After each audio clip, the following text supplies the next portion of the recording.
Panduan ibadah online. Sebelum kita memasuki ibadah, marilah kita cermati panduan ibadah online berikut ini. Pilihlah tempat atau ruangan yang nyaman dan tenang dan terhindar dari hal-hal yang dapat mengganggu jalannya keikutsertaan beribadah. Siapkan hati dalam doa sebelum mengikuti ibadah, sambil tenangkan pikiran agar terfokus pada jalannya kebaktian. Nonaktifkan segala panggilan telepon, notifikasi pesan, media sosial atau panggilan telepon rumah dan sejenisnya selama kebaktian berlangsung. Ikut sertalah di dalam setiap liturgi yang ada dan hindari melakukan percepatan, karena setiap bagian liturgi dari kebaktian itu penting dan merupakan kesatuan ibadah yang utuh. Ajaklah anggota keluarga dan rekan lain untuk bersama mengikuti kebaktian online dan bimbinglah anak-anak untuk mengikuti ibadah dengan tenang. Setelah kebaktian selesai, saudara bisa mendiskusikan firman Tuhan yang telah diberitakan bersama dengan keluarga atau orang-orang terdekat. Selamat mempersiapkan diri, selamat memasuki ibadah.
Saudara-saudara yang dikasihi Tuhan, dimanapun saudara-saudara berada, selamat hari Minggu. Selamat beribadah bersama keluarga. Saudara-saudara, di masa pandemi COVID-19, sekalipun kita belum bisa beribadah di gedung gereja, biarlah persekutuan di antara kita sebagai sebuah keluarga, sebagai bagian dari keluarga GKI Sunter dan Kerajaan Allah tetap terjaga. Marilah kita tetap bersekutu dan bersyukur karena pemeliharaannya terus-menerus dinyatakan kepada kita. Mari, keluarga GKI Sunter, kita berdiri dan menyanyikan dengan riang akan kasih dan pemeliharaan Allah. Kami puji dengan riang.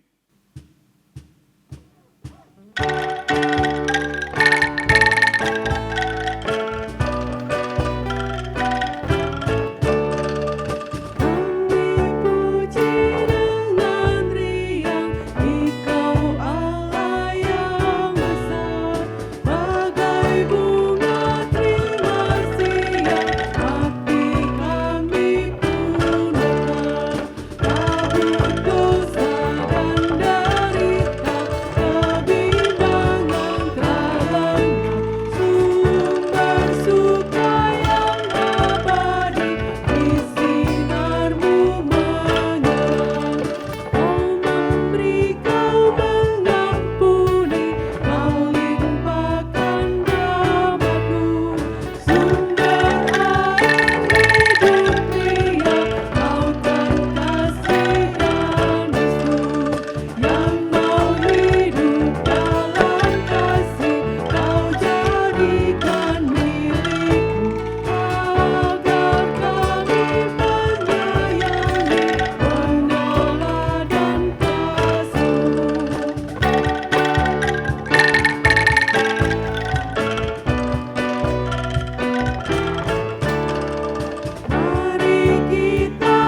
Saudara-saudara, kebaktian kita berlangsung dalam nama Bapa, Anak, dan Roh Kudus.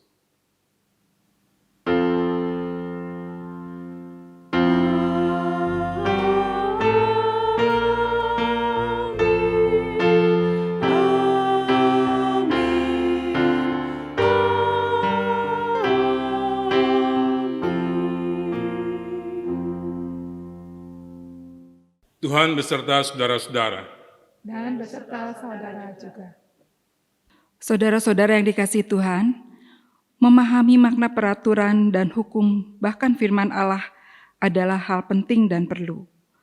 Sebab jika kita kurang, bahkan tidak memahami makna peraturan dan hukum, apalagi firman Allah dengan benar, maka sangat dimungkinkan kita akan melakukan tindakan keliru dan salah, bahkan melanggarnya. Pemazmur berkata, "Berbahagialah orang yang tidak berjalan menurut nasihat orang fasik, yang tidak berdiri di jalan orang berdosa, dan yang tidak duduk dalam kumpulan pencemooh, tetapi yang kesukaannya ialah Taurat Tuhan, yang merenungkan Taurat itu siang dan malam." Kiranya keluarga kita adalah keluarga yang memahami firman dengan benar dan baik, sehingga kehidupan keluarga kita mencerminkan karya Allah di dalam hidup bersama dengan sesama.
Saudara-saudara yang dikasihi Tuhan, marilah kita merendahkan diri, mengakui kesalahan dan dosa kita di hadapan Allah.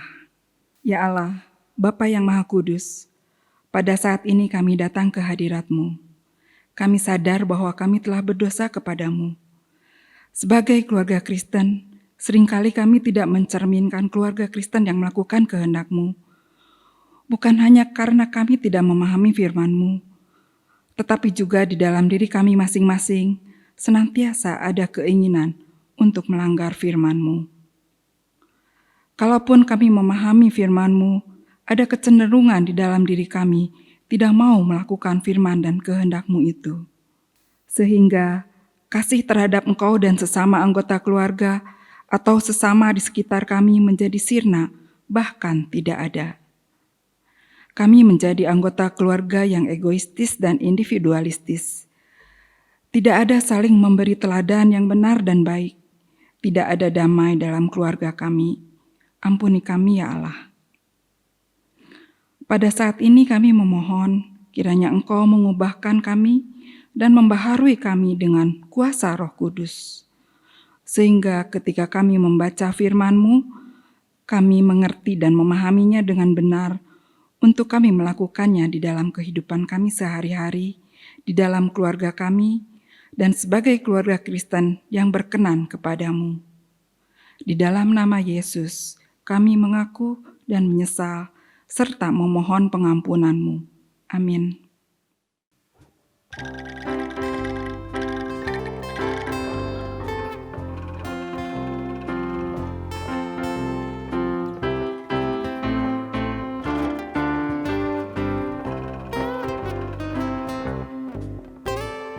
Yesus kawan yang sejati,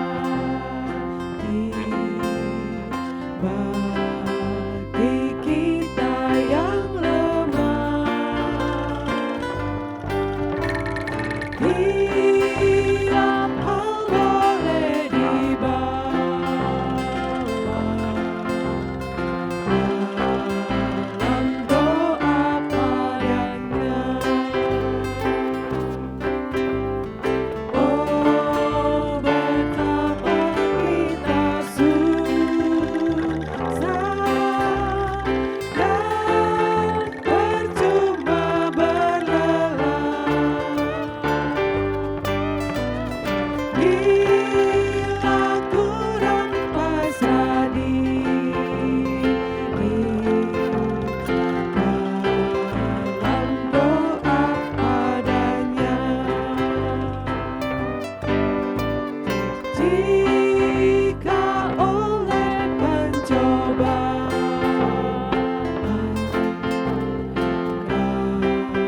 kacau balau hidupmu,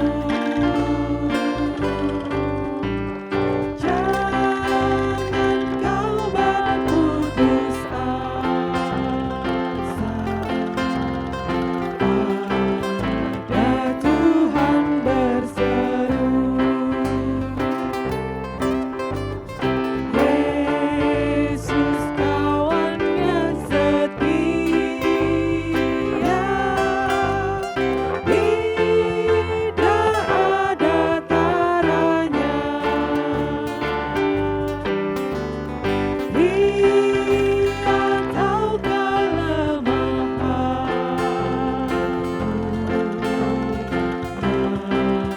dan doa padanya.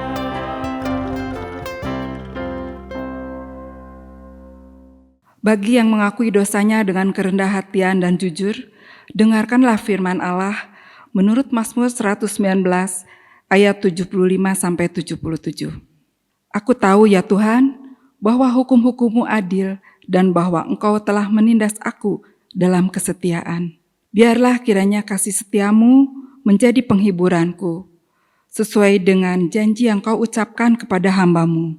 Biarlah rahmat-Mu sampai kepadaku, supaya aku hidup, sebab Taurat-Mu adalah kegemaranku.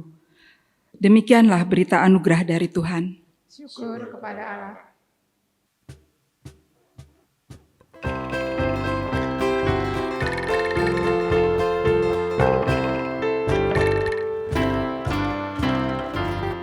Sungguh inginkah engkau lakukan hal besar? Jangan tunggu tiba saatnya. Ini tugasmu, kerjakan dengan baik benar. Jadilah suluh dunia, jadilah suluh dunia, jadilah suluh dunia. Mungkin ada yang terhibur karena sinarnya. Jadilah suluh dunia.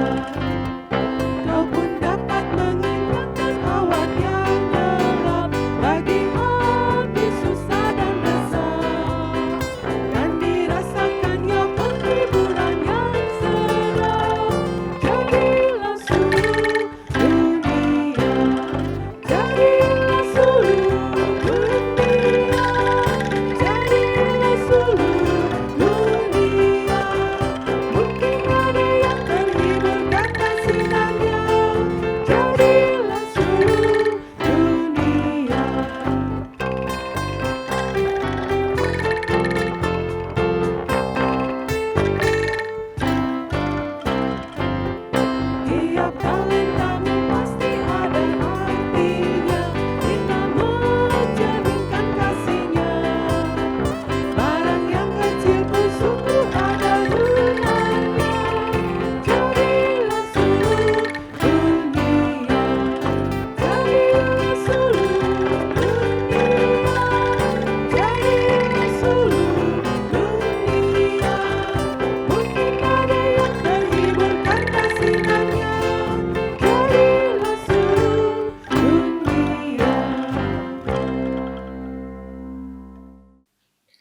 Saudara-saudara, mari kita bersatu dalam doa.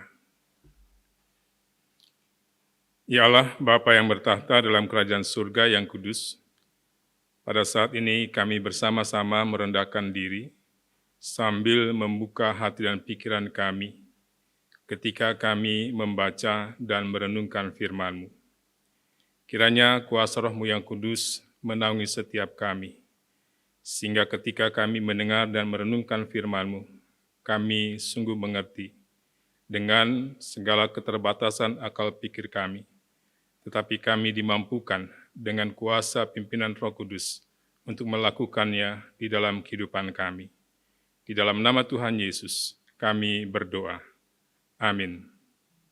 Saudara-saudara yang dikasihi Tuhan, pembacaan pada hari ini diambil dari Injil Matius pasal 22, ayat 34 sampai dengan ayatnya yang ke-46. Dikatakan demikian, ketika orang-orang Farisi mendengar bahwa Yesus telah membuat orang-orang Saduki itu bungkam, berkumpullah mereka, dan seorang dari mereka, seorang ahli Taurat, bertanya untuk mencobai dia, "Guru, hukum manakah yang terutama dalam hukum Taurat?" Jawab Yesus kepadanya, "Kasihilah Tuhan Allahmu dengan segenap hatimu, dan dengan segenap jiwamu, dan dengan segenap akal budimu. Itulah hukum yang terutama dan yang pertama. Dan hukum yang kedua yang sama dengan itu ialah, kasihilah sesamamu manusia seperti dirimu sendiri. Pada kedua hukum inilah tergantung seluruh hukum Taurat dan kitab para nabi." Ketika orang-orang Farisi sedang berkumpul, Yesus bertanya kepada mereka, katanya, "Apakah pendapatmu tentang Mesias? Anak siapakah dia?" Kata mereka kepadanya, "Anak Daud." Katanya kepada mereka, "Jika demikian, bagaimanakah Daud oleh pimpinan Roh dapat menyebut dia tuannya ketika ia berkata, 'Tuhan telah berfirman kepada Tuanku, duduklah di sebelah kananku, sampai musuh-musuhmu kutaruh di bawah kakimu.' Jadi jika Daud menyebut dia tuannya, bagaimana mungkin ia anaknya pula?"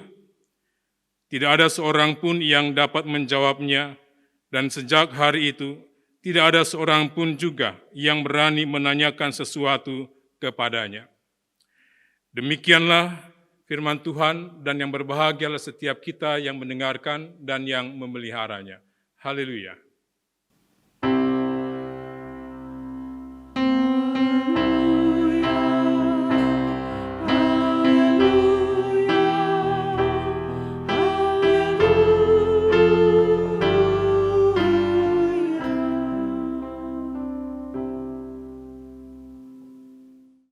Saudara-saudara yang dikasihi Tuhan, keluarga merupakan komunitas dan institusi terkecil yang dapat membangun sebuah gereja dan masyarakat.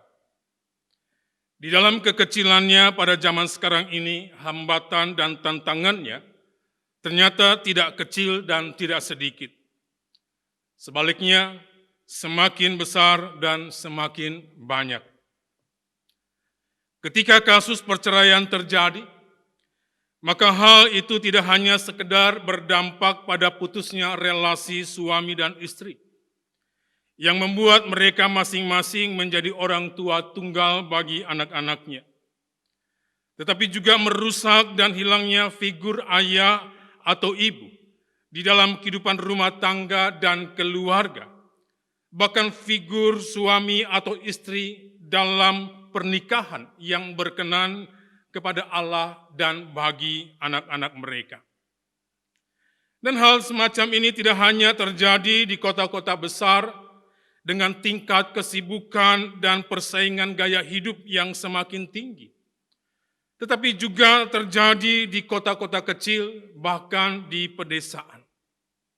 Mengapa?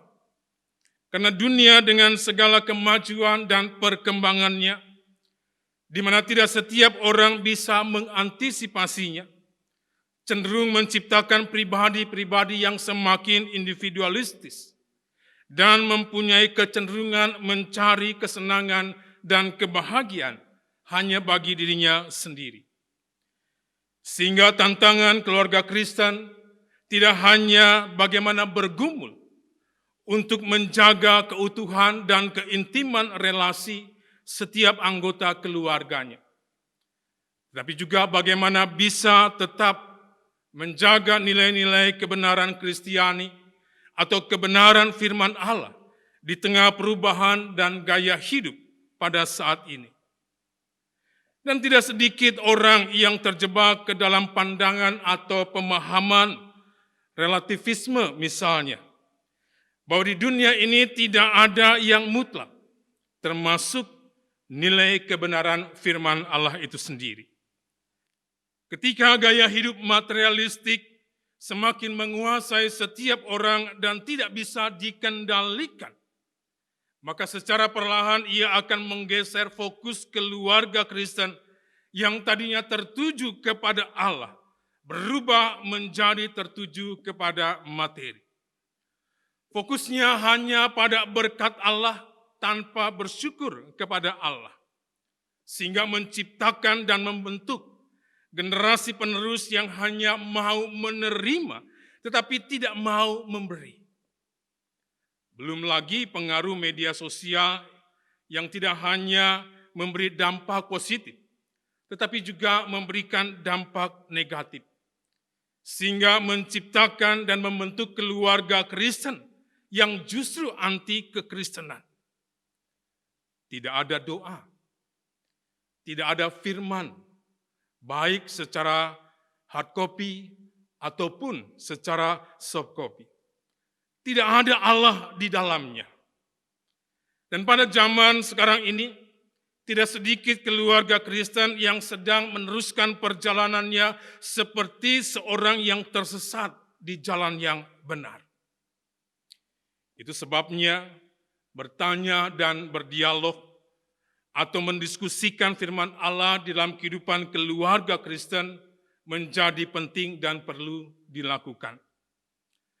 Dengan bertanya dan dengan mendialogkan atau dengan mendiskusikan firman Allah, maka kita akan mengenal banyak pengetahuan untuk kita mendapat sebuah kebenaran dan memahami kebenaran itu dengan benar.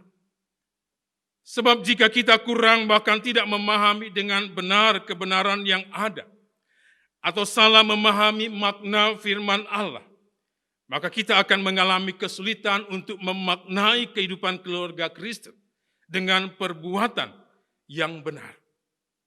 Sehingga tidak heran jika ada orang yang sudah bertahun-tahun menjadi Kristen, dibesarkan di dalam keluarga Kristen, bahkan pernikahannya diteguhkan dan diberkati di gereja, aktif berkegiatan dan melayani di gereja, tetapi tindakan atau perbuatan hidupnya tidak mencerminkan nilai-nilai Kristiani atau nilai-nilai yang diajarkan oleh Kristus yang mengubahkan hidupnya menjadi lebih baik. Namun jangan seperti orang-orang Farisi yang datang dan bertanya kepada Yesus. Mereka bertanya tetapi mereka tidak mau mendengar. Mereka bertanya bukan karena mereka tidak tahu dan ingin memahami apa yang mereka tanyakan. Mereka bertanya bukan untuk mendengar atau untuk mendialogkan atau mendiskusikan pemahaman Yesus. Mereka bertanya untuk mencobai dan menjebak Yesus. Mereka sama sekali tidak mengharapkan jawaban yang benar yang akan diberikan oleh Yesus, melainkan mereka sangat mengharapkan jawaban yang salah. Sebab jika Yesus memberikan jawaban yang salah, maka akan sangat mudah bagi mereka untuk menghakimi Yesus, akan sangat mudah bagi mereka untuk memprovokasi orang-orang yang ada di sekitarnya untuk menyingkirkan Yesus. Seperti dikatakan pada ayat 35 dan 36. Dan seorang dari mereka, seorang ahli Taurat, bertanya untuk mencobai dia, "Guru, hukum manakah yang terutama dalam hukum Taurat?" Saudara-saudara, sebuah pertanyaan yang sebenarnya tidak perlu. Karena sesungguhnya semua hukum Allah adalah mulia dan harus dihormati.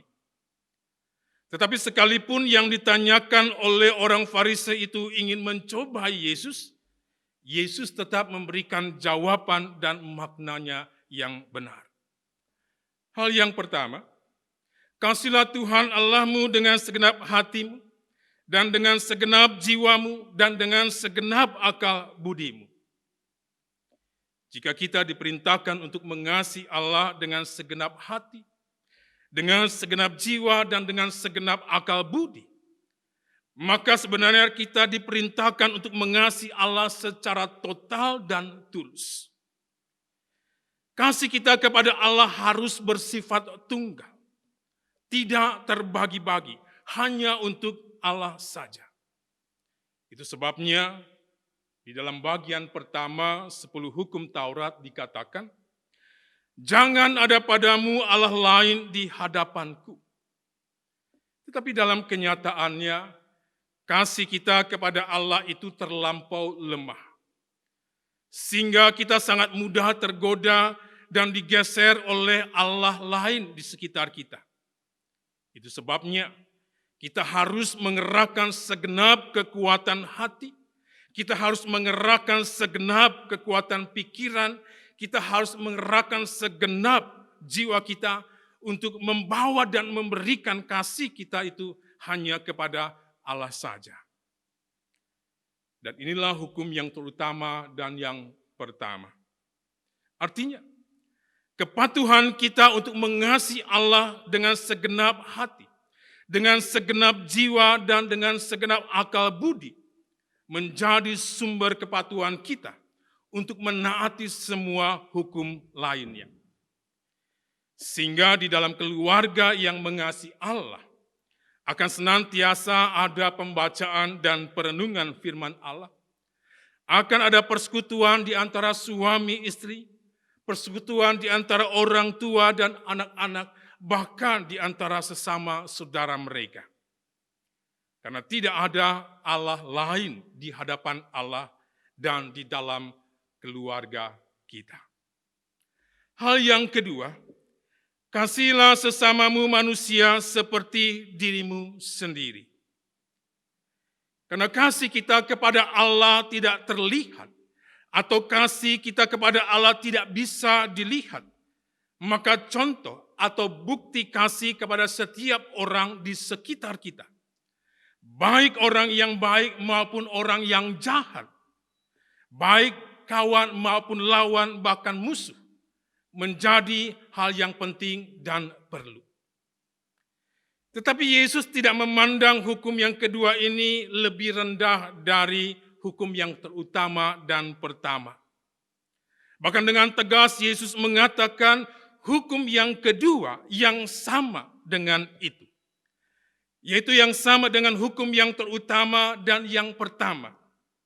Artinya, kasih kita kepada sesama tidak bisa dipisahkan atau dibedakan dengan kasih kita kepada Allah.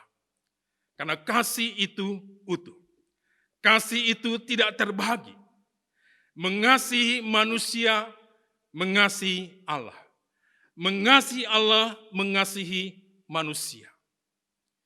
Itu sebabnya di dalam 1 Yohanes pasal 4 ayat 20 dan 21 dikatakan, jikalau seorang berkata, aku mengasihi Allah, dan ia membenci saudaranya, maka ia adalah pendusta. Karena barang siapa tidak mengasihi saudaranya yang dilihatnya, tidak mungkin mengasihi Allah yang tidak dilihatnya. Dan perintah ini kita terima dari Dia. Barang siapa mengasihi Allah, ia harus juga mengasihi saudaranya. Dan ukuran mengasihi sesama manusia adalah seperti dirimu sendiri. Di sini Yesus tidak sedang mengajar kita untuk menjadi orang-orang yang egois, melainkan Ia sedang mengajar kita untuk menjadi orang-orang yang mampu menghormati, yang mampu menghargai diri kita sebagai yang dikasihi Allah. Sebagaimana terungkap di dalam Yohanes pasal 13 ayat 34. Kasihlah satu sama lain sama seperti aku mengasihi kalian. begitu juga kalian harus saling mengasihi.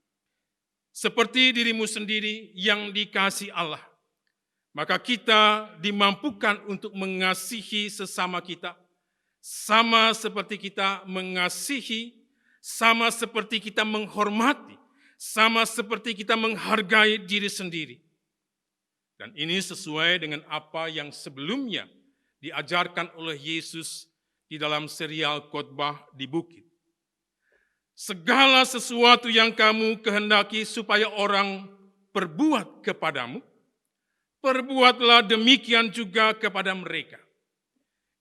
Itulah isi seluruh hukum Taurat dan kitab para nabi. Saudara-saudara, setiap anggota keluarga yang mampu memahami dan menyelami kasih Allah terhadap dirinya akan menolong dirinya untuk mengasihi sesamanya seperti ia sendiri mengasihi dirinya sendiri dengan benar.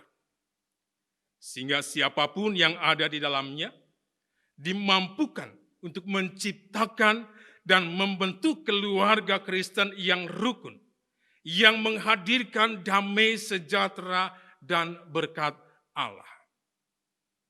Saudara-saudara yang dikasihi Tuhan, pada hari ini firman Allah mengajarkan kepada kita sebagai keluarga Kristen bukan hanya untuk mengasihi, melainkan juga tetap berkomitmen mengasihi, tetap berkomitmen menempatkan Allah sebagai yang terutama dan pertama di dalam kehidupan kita.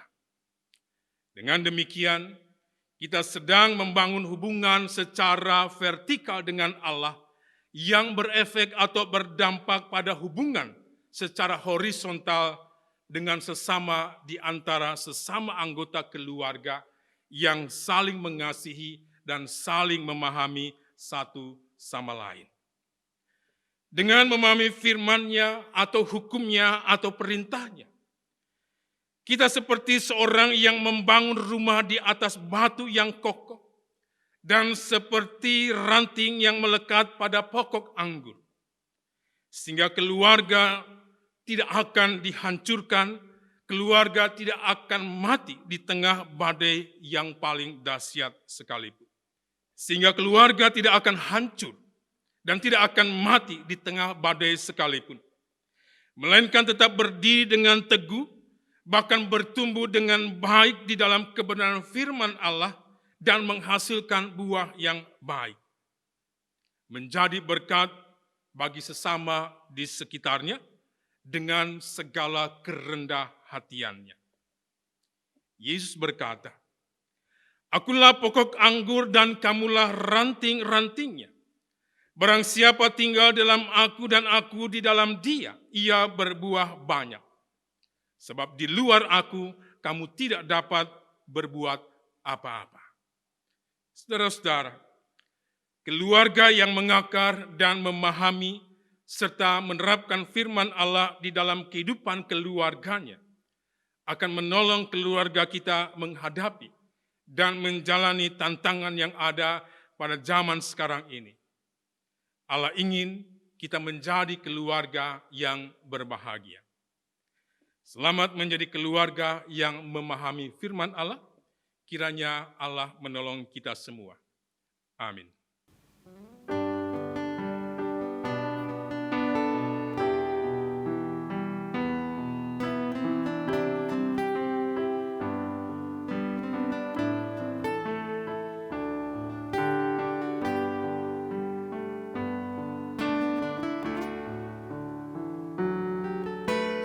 Aku dan seisi rumahku akan selalu menyembah-Mu, Tuhan dan Raja-Ku, di dalam kasih karunia-Mu yang hidup saling melayani dan melayani-Mu.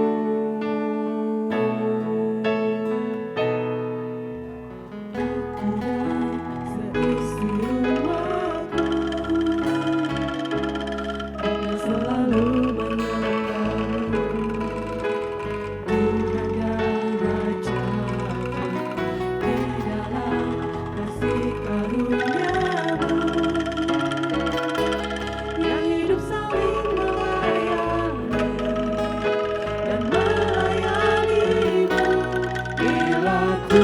menjadi kepala rumah ini, maka berkah kehidupan tercurah selalu. Datanglah kerajaan-Mu, jadilah kehendak-Mu, ku alami setiap waktu. Keluargaku adalah sorgaku.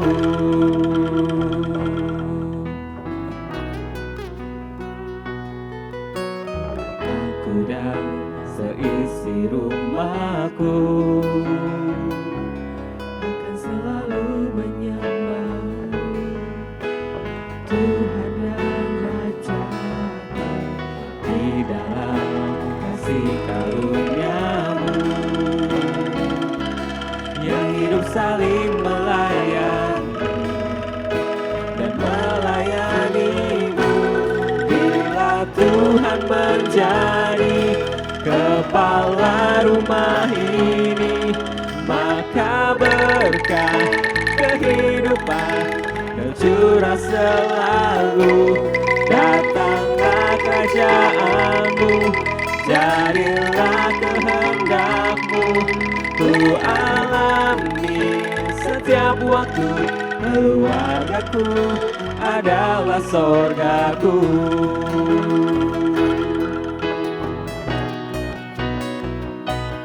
Bila Tuhan menjadi kepala rumah ini, maka berkah kehidupan tercurah selalu.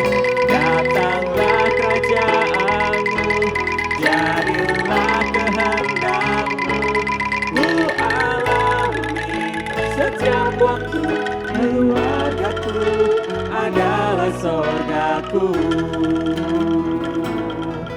Keluargaku adalah sorgaku.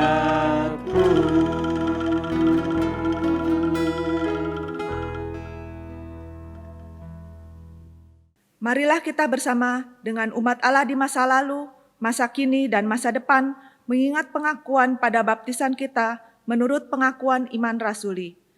Aku percaya kepada Allah, Bapa yang Maha Kuasa, Khalik langit dan bumi, dan kepada Yesus Kristus, anaknya yang tunggal Tuhan kita, yang dikandung daripada Roh Kudus, lahir dari anak darah Maria, yang menderita sengsara di bawah pemerintahan Pontius Pilatus, disalibkan, mati dan dikuburkan, turun ke dalam kerajaan maut, pada hari yang ketiga bangkit pula dari antara orang mati, naik ke surga, duduk di sebelah kanan Allah, Bapa yang Maha Kuasa, dan dari sana Ia akan datang untuk menghakimi orang yang hidup dan yang mati.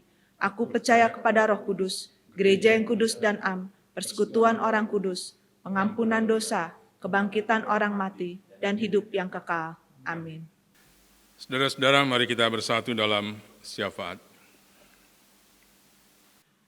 Ya Allah, Bapa yang bertahta dalam kerajaan surga yang kudus, kami bersyukur atas firman yang kami dengar dan kami renungkan, yang mengingatkan kami untuk hidup sebagai sebuah komunitas keluarga yang saling mengasihi Tuhan dan mengasihi sesama anggota keluarga, bahkan juga sesama yang ada di sekitar kami, di mana Engkau menghadirkan kami. Dan biarlah dengan kasih yang kami miliki, kami boleh melanjutkan dan kami boleh mewujud nyatakan karya Allah, sehingga di dalam kehidupan bersama, kami dapat merasakan damai sejahtera, kami boleh merasakan berkat-berkat yang senantiasa membuat kami bersyukur bahwa Tuhan sungguh memperhatikan dan peduli kepada keluarga kami. Bapa dalam surga, pada saat ini kami berdoa bagi anak-anak kami, khususnya yang sedang melanjutkan studi, di mana mereka tidak bisa melakukan di sekolah mereka masing-masing, tetapi mereka harus melakukannya melalui jarak jauh. Dan ada banyak kendala yang dihadapi oleh mereka. Tetapi biarlah kami sebagai orang tua atau sesama anggota keluarga boleh ikut mendampingi dan menolong anak-anak kami, agar mereka boleh memasuki proses belajar mengajar dengan baik. Apa yang dipelajari itu dimengerti dan menolong mereka untuk memiliki pengetahuan yang benar. Kami berdoa Engkau juga memberikan kesabaran dan ketekunan bagi para orang tua yang mendampingi anak-anaknya di dalam proses belajar jarak jauh ini, sehingga mereka boleh menjadi orang tua yang mampu untuk mempersiapkan anak-anak mereka di tengah kesulitan yang dihadapi, sehingga mereka dimampukan untuk mengatasinya bersama-sama. Oleh sebab itu ya Bapa, kami serahkan seluruh keberadaan mereka sepenuhnya ke dalam tangan pemeliharaan Tuhan. Kami juga berdoa untuk setiap keluarga, khususnya di dalam mencukupi apa yang menjadi kebutuhan. Terlebih ketika masa pandemi ini masih terus berlangsung. Tidak sedikit orang yang mengalami kesulitan untuk mencari dan mendapatkan pekerjaan. Atau ketika mereka sudah mendapatkan, tidak sedikit dari mereka yang masih mengalami kekurangan dan tidak mencukupi untuk mencukupi kebutuhan keluarga. Mampukan mereka untuk senantiasa berharap dan memandang hanya kepada kuasa Allah yang mengasihi, yang memelihara, dan yang menopang, agar di tengah pergumulan, kesulitan, dan kesusahan yang mereka sedang hadapi, mereka boleh tetap berada di jalan yang benar, dan mereka melakukan hal yang benar, yang berkenan kepada Allah, dan yang mendatangkan berkat bagi mereka bukan hanya pada saat ini, tetapi juga pada hari-hari mendatang. Kami mohon kiranya Tuhan senantiasa memberikan kekuatan kepada mereka. Kami berdoa juga ya Tuhan bagi semua anggota keluarga yang mengalami sakit, khususnya yang terinfeksi COVID-19. Biarlah di tengah-tengah kesakitan yang mereka alami, mereka boleh memandang Tuhan yang berkuasa atas hidup mereka dan juga keluarga. Mampukan mereka untuk terus memiliki semangat dan berpengharapan bahwa Tuhanlah yang menjadi penolong. Dan setiap anggota keluarga yang memiliki saudara yang mengalami sakit oleh karena terinfeksi COVID-19, kiranya Tuhan juga memampukan mereka agar mereka menjadi teman, menjadi sahabat yang baik. Sebab dengan menghadirkan diri sebagai teman dan sahabat yang baik, mereka memberikan dukungan untuk mereka yang mengalami dan terinfeksi COVID-19 untuk memiliki dan mengalami kesembuhan. Oleh sebab itu ya Bapa, kami mau serahkan keluarga-keluarga ini sepenuhnya ke dalam tangan pemeliharaan Tuhan. Dan inilah yang menjadi doa kami, yang kami panjatkan hanya dalam nama Tuhan kami, Yesus Kristus, yang telah mengajarkan kami berdoa. Bapa kami yang ada di sorga, dikuduskanlah namamu, datanglah kerajaanmu, jadilah kehendakmu di bumi seperti di sorga.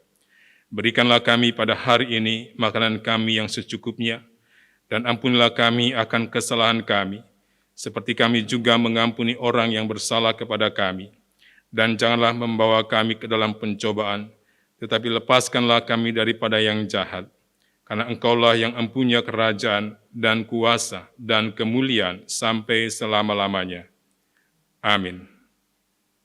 Saudara-saudara yang dikasihi Tuhan, mari kita memberi persembahan syukur kita kepada Allah. Firman Tuhan menurut 2 Korintus 9 ayat 6 dan 7 mengatakan, "Camkanlah ini, orang yang menabur sedikit akan menuai sedikit juga, dan orang yang menabur banyak akan menuai banyak juga.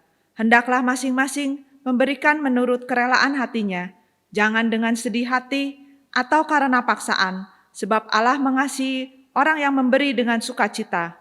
Saudara-saudara dapat memberikan persembahan dengan mengirimkan atau mentransfer persembahan saudara-saudara. Persembahan juga dapat dikumpulkan di amplop untuk kemudian dibawa ke gereja pada saat kita bisa kembali beribadah di gedung gereja.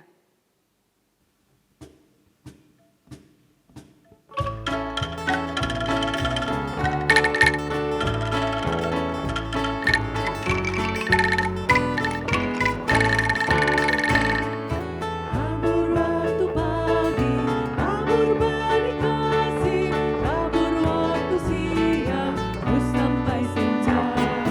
Nantikan tuanya pada musim panen, kita akan bersuka bawa berkasnya, masuk lumbungnya. Kita akan bersuka bawa berkasnya, masuk lumbungnya. Kita akan bersuka bawa berkasnya. Di terik sang surya, di kelambayan awan, kita pun menabur yang bekerja. Nanti panen tiba, tugas akan usai, kita akan bersuka bawa berkasnya, masuk lumbungnya. Kita akan bersuka bawa berkasnya, masuk lumbungnya. Kita akan bersuka bawa berkasnya.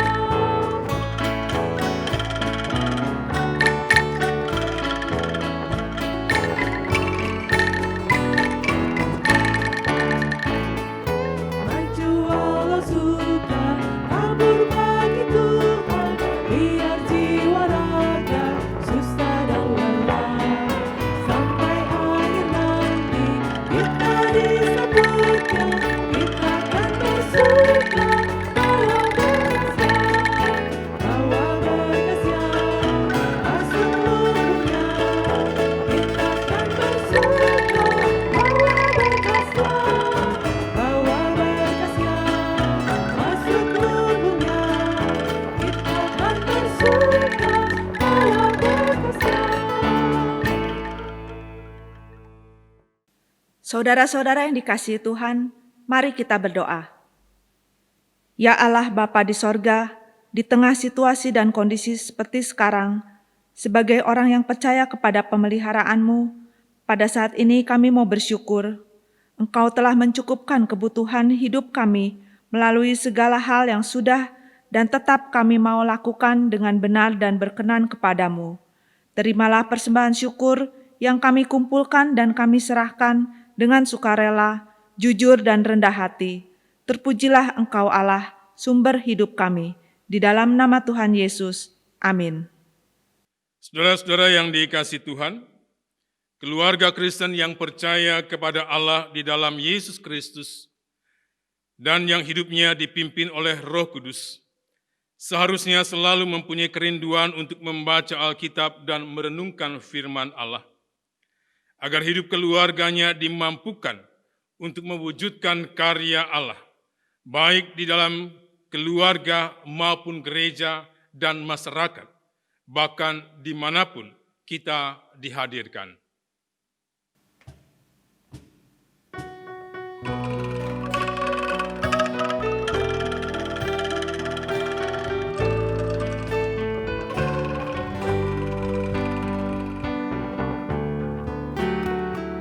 Keluarga hidup indah bila Tuhan di dalamnya, dengan kasih yang sempurna Tuhan pimpin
Saudara-saudara, arahkanlah hatimu kepada Tuhan.